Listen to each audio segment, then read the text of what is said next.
All right, this is a quick video on right and left hand muting. It's an incredibly important part of playing guitar, is to make sure you don't have any extraneous string noise.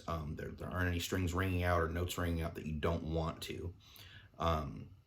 It's one of the challenges of this instrument compared to a lot of other ones, that you have to not only make sure you're hitting the right notes, you have to make sure that you're nothing else is ringing out, because the whole thing just vibrates, and if certain things aren't killed, they're going to come through and cause weird sounds to what you're doing. And one of the difficulties in teaching this is that everybody does it kind of different, so you have to experiment a lot to kind of find your own way, and that's because everybody's anatomy is different.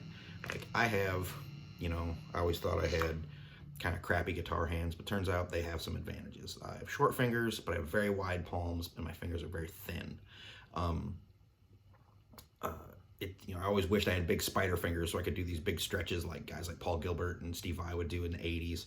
And I just can't do it because my hands aren't big enough. So I've never had that as an ability.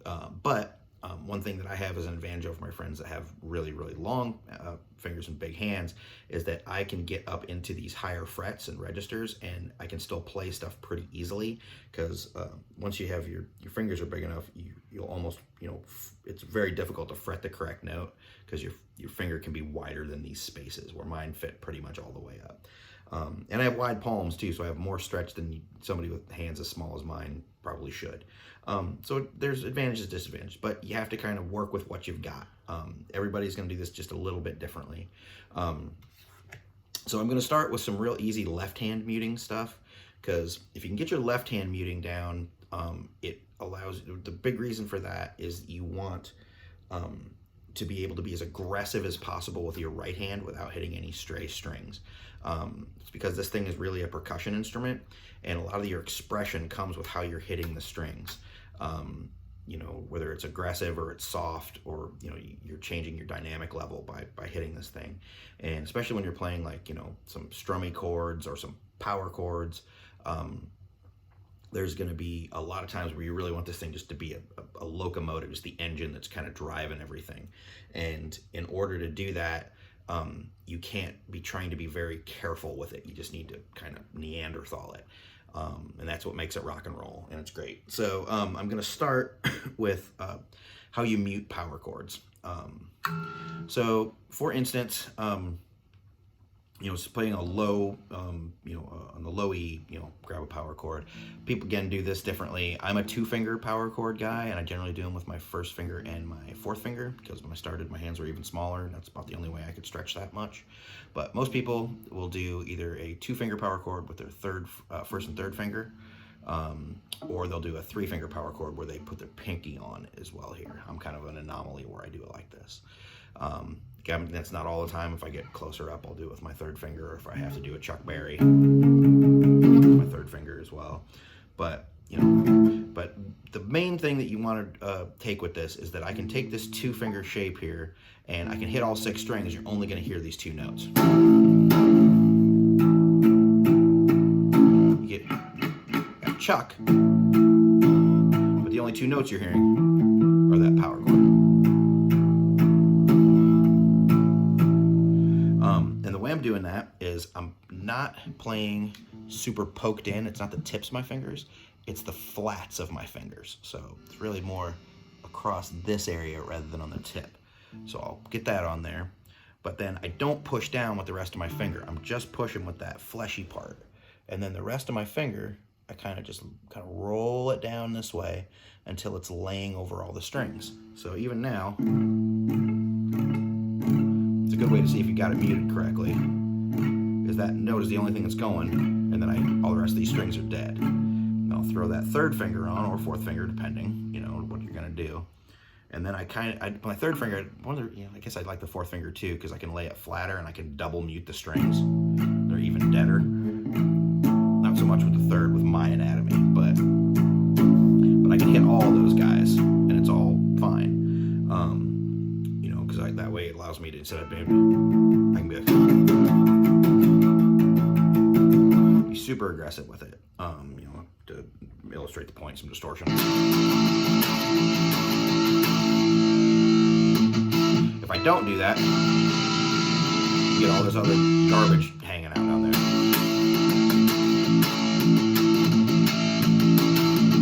But you know, if you got it, you can just really hit stuff, and it just gives it more texture, more aggression, more expression. That's what we're always looking for. So that's how you do it on this bottom section here. Then when you go to the next one, this is the one where some people find have a little more difficulty with it.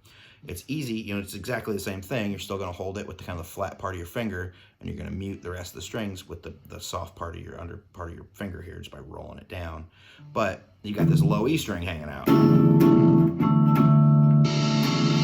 You don't want that guy in there. And the way that you do that is you move the tip of your first finger that's holding down the A string. The tip of it should hit the underside of this low E string.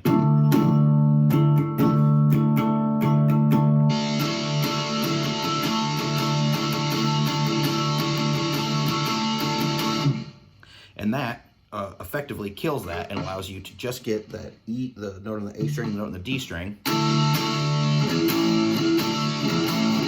That's a good exercise, just kind of switching back and forth and making sure you're killing that thing. If you can learn to do that, that takes care of a ton of problems. Just keeping everything dead with the rounded part of your finger and keeping stuff killed on the string immediate below your root note with the tip of your finger. So that's huge for playing this kind of stuff.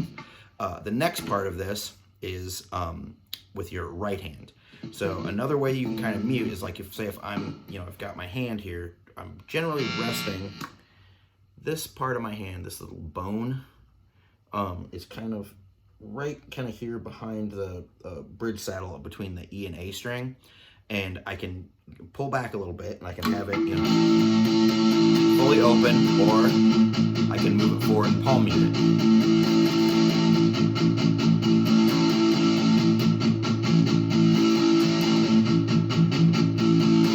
You hear how that changes, you know, as I'm killing that. But another thing I'm doing, as I'm doing that, the whole rest of my pinky and stuff in the side of my hand is from about the D string up, kind of hooked over these guys and keeping them doubly muted. So I'm muting it with my left hand and my right hand at the same time.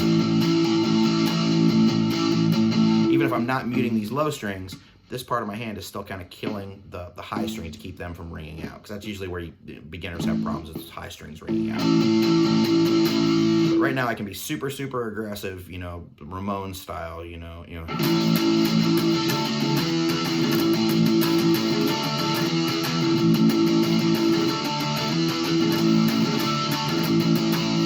And I'm just really digging in and beating on them, and I've got no extraneous string noise, no weird notes popping out, just straight power chords, and I'm able to just be crazy aggressive and caveman with my right hand, which is what you want when you're playing that rhythm guitar kind of stuff. For lead guitar stuff, what I end up doing is I'll kind of just barely palm mute a lot of stuff on the lower strings while I'm playing it, again with this you know, pinky kind of killing those high strings. And as I'm moving up, my hand slides down, so as I'm playing those higher notes, I'm still palm muting them very, very, very, very slightly, but this whole thing that's killing them just kind of slides off and comes back up as I move this hand up and down. Another thing that happens is as I'm playing those higher strings, the meaty part of my thumb, this guy, will kind of rotate to where it rests on these bottom strings. So, you know, the little bony part's still in place, but now I'm killing all these low strings with that heel of my hand. And that will, you know, keep everything nice and clean so none of your low strings are out when you're playing on the high strings. And then, you know, it's just this kind of this, you know, movement to where as you slide up and down, you know, the appropriate part of your hand starts touching the appropriate section of the strings wherever you're not playing. It becomes very, very natural after a while. But this is a good place to start. You know, like I said, everybody has to find kind of their own way with this. If it doesn't work, if you're still hearing weird stuff, you just kind of have to, you know, look at, you know, analyze where the weird sound's coming from. Look at your right and left hand and see if there's some movement you can make that isn't too weird or uncomfortable to kill that, and then just drill that motion over and over again until it becomes natural and you just do it. That's about it. Good luck. Have fun.